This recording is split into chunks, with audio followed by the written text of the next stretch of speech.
Jadi kalau pendapat dari kami ini tadi berkesinambungan dari pertanyaan pertama. Jadi kalau pertanyaan pertama kan intinya kita harus ridho dulu kepada Allah. Jadi kalau kita sudah ridho kepada Allah, baru Allah ridho kita. Jadi kalau pertanyaan tadi jawabannya adalah tidak ada, karena kita sudah ridho kepada ketetapan Allah. Tidak ada, ya tepuk tangan.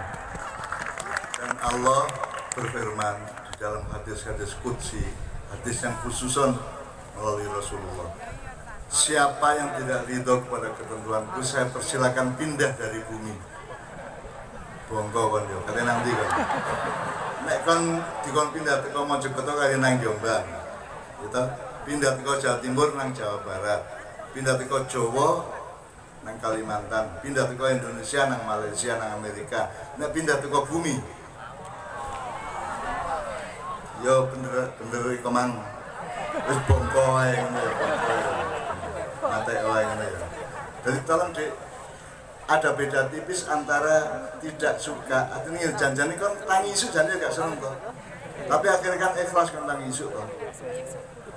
Kan janjane bayar aku takut. Aku tanya sama panitia. Kiai Kanjeng sama saya ini pasang tarif enggak? Hampir semuanya. Ada yang 60 juta, ada yang 75 juta, ada yang 40 juta. Aku piro? Aku tahu nyebut ongko. Zaki, sekretaris kita, nyebut ongko tagak. Yang terjadi biasanya adalah ngejak rembuk sampean duwe apa, aku duwe apa, ayo dikerjasamakan ngono ya.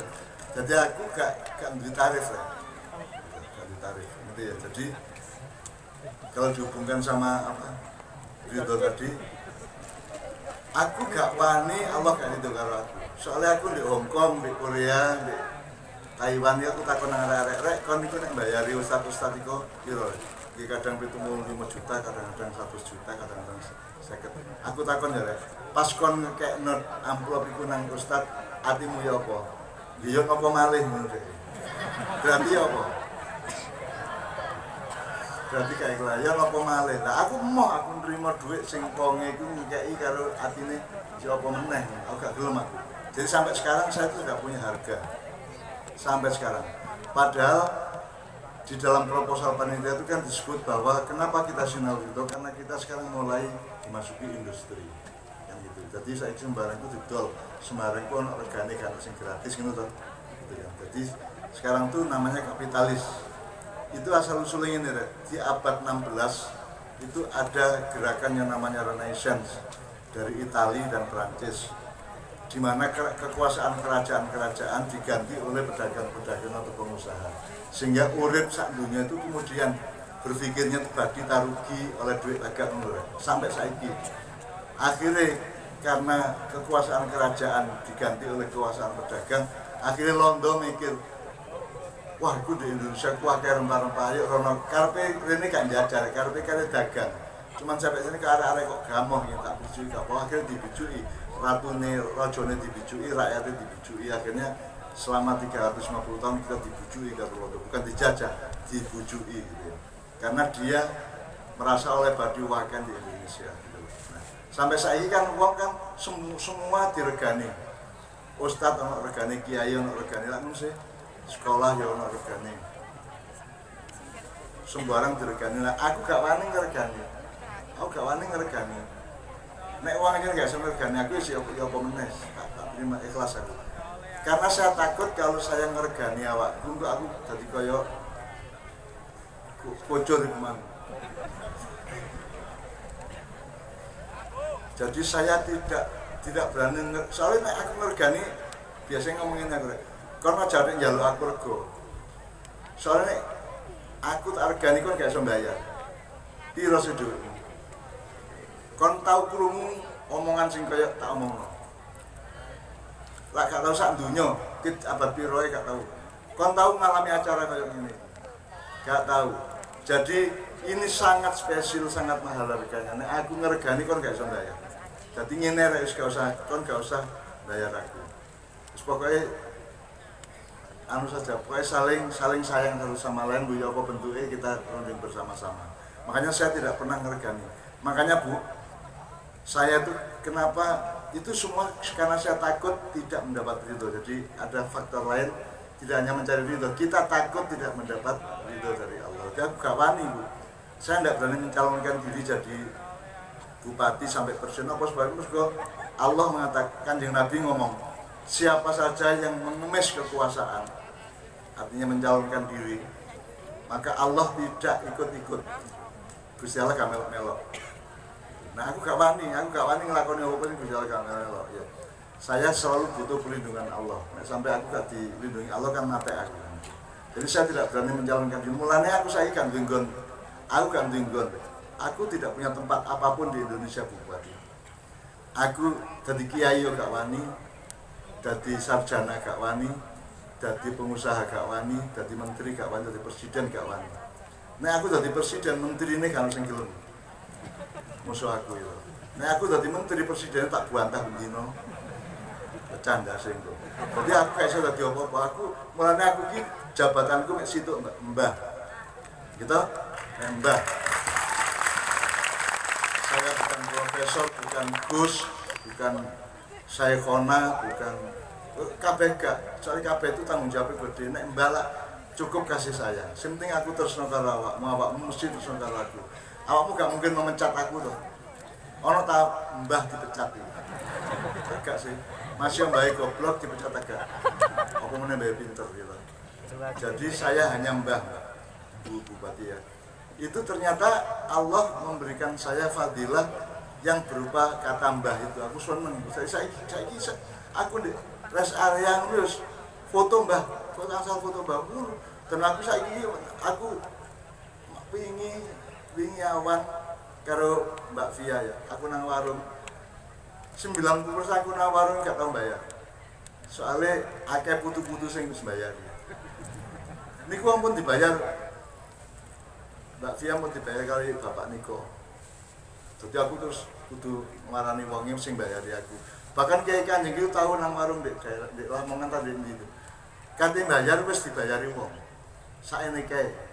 Jadi nomor siji aku iki sing penting aku iki tanggung jawab kepada Allah bahwa aku mencintai sesama manusia karena semua adalah ciptaan Allah. Sampai aku itu kebablasan. Setan lho gak wani membenci. Aku harus setan iku sakno. Mesake. Kok mesake ya apa? Loh, setan itu tidak punya peluang untuk berubah. Setan tidak punya kemungkinan untuk menjadi baik. Kalau manusia kan saya sih iso husnul khotimah. Kalau ono husnul khotimah setan iblis kalau sampai kiamat ngono terus kalau enggak belum pasti kadang dikutuk oleh Allah. Sakno tak kakon. Dan kita bersyukur bahwa kita tidak jadikan setan oleh Allah, enggak jadikan iblis oleh Allah. Top. Kira-kira salah cek iso nyaluk sepuro, cek iso dandani kan gitu. Maka kita bersyukur menjadi manusia dan bersyukur menjadi umatnya kan yang Nabi. Mereka kan Nabi duit dalan pol itu. Ini adalah sirotun nubuwah. Ini adalah jalan kenabian. Jalan kenabian itu apakah harus ada nabinya? Harus ada awalnya dulu. Nabi Muhammad sudah ada dan sudah membentangkan jalan sampai ke surga, betul enggak? Nah sekarang kita berjalan di sirotun nabi atau sirotun nubuwah itu. Jadi aku gak wani sing kira-kira gak swarga, gak wani. Mulane masih kene guyon dolok tapi kan saya katakan sing maksiat sing ndi kemarin selama kita 2 jam tadi. Sing dosa sing ndi. Seluruh acara kita tadi meskipun kadang-kadang ngomongin kasar-kasar. Dosa tak ono sing dosa tak gimana?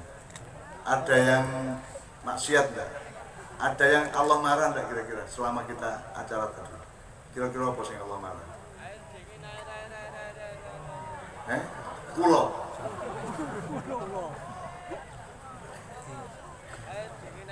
Kulo iku malah nek guyon jere. Mosok ana ulo tutup sarung temenan. Gak lah. Yo gak lagi yo iku mek kembang lambe rek. Kembang lambe lah oleh saya. Guyon mosok gak guyon mosok kon iku rapi koyo komandan Kodim ae. Karo bojomu gak tau guyon. Bukan. Gang. Dengking. Terus bojone syok. Gak enak rek, kudu kembang lambe. Wong bojo njaluk nang bojone iku nggih. Kan macam-macam to carane. Kadang-kadang mek nyenggol ngene iki set. Bojone wis seru. Mek nyenggol tok utawa Bu, aku jane wis rodok suwe gak sedekah iki. Itu menjadi kemesraan toh. Jadi Anda jangan terlalu teknis kognitif, jangan terlalu memperhatikan kata karena kata itu bisa berarti 1000 makna. Ya? Jadi di makna ini kan kita biasakan untuk kaya dalam komunikasi. Ya? Kayak Om Madura nyalano Gusti Allah. Ya Allah, kenapa masalah-masalah di laut dibawa-bawa ke darat? Ya gak mungkin Om Madura ngomong iku guyon ta jenenge guyon. Cuman aja dulinan, kita kan main-main. Ya. Itu kita dalam rangka menikmati rahmat Allah. Kita dalam rangka menikmati. Kayak wong lanang karo bojone ku sering goblok to. Tapi apa betul goblok? Enggak, itu kemesraan. Ini gunungnya sapa, Dek? Anu saya. Terus sing wedok, yo gunung sampean, gunung sapa meneh. Jadi pokoknya hidup itu selama ini kita diajari Islam tidak ada unsur itunya, tidak ada unsur keindahan. Ulama-ulama tidak mengajari soal keindahan sama sekali. Jadi dididik murid-murid, dididik haram, dididik bid'ah ya. Bid'ah itu kan harus. Bid'ah itu menciptakan sesuatu yang sebelumnya belum ada, kan gitu. Jadi nek apa yang tidak dilakukan Rasulullah boleh tidak kita lakukan? Tidak boleh kalau itu menyangkut ibadah mandul atau syariat Islam. Tapi kalau dalam hubungan muamalah 99% yang kita lakukan itu Rasulullah tidak pernah melakukan. Misalnya mancing, gojek. Tahu Rasulullah numpak ojek? Tahu. Apa itu bid'ah? Apa meneh?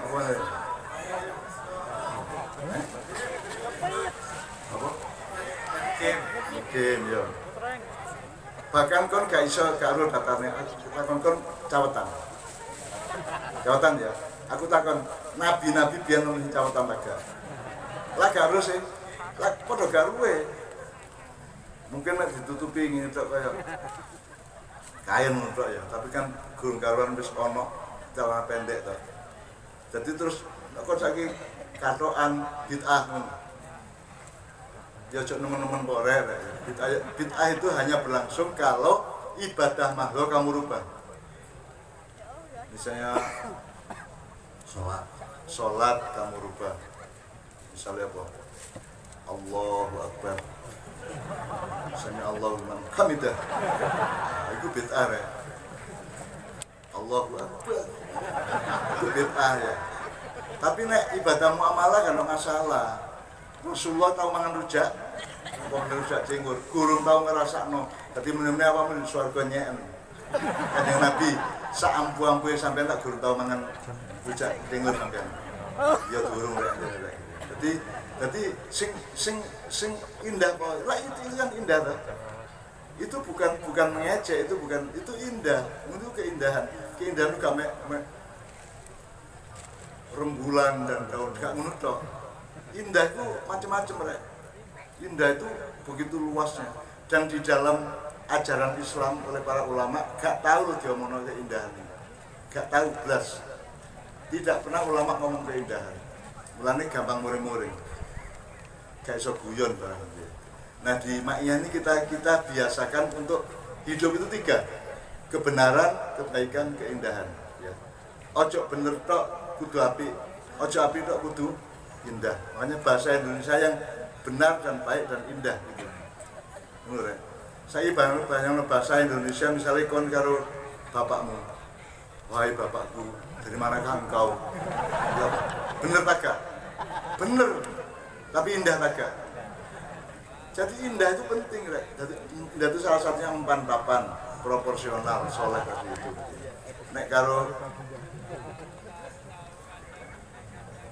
kita terus menang selawat itu ya, healthy ya. Selawat yatin apa? Innallaha wa malaikatahu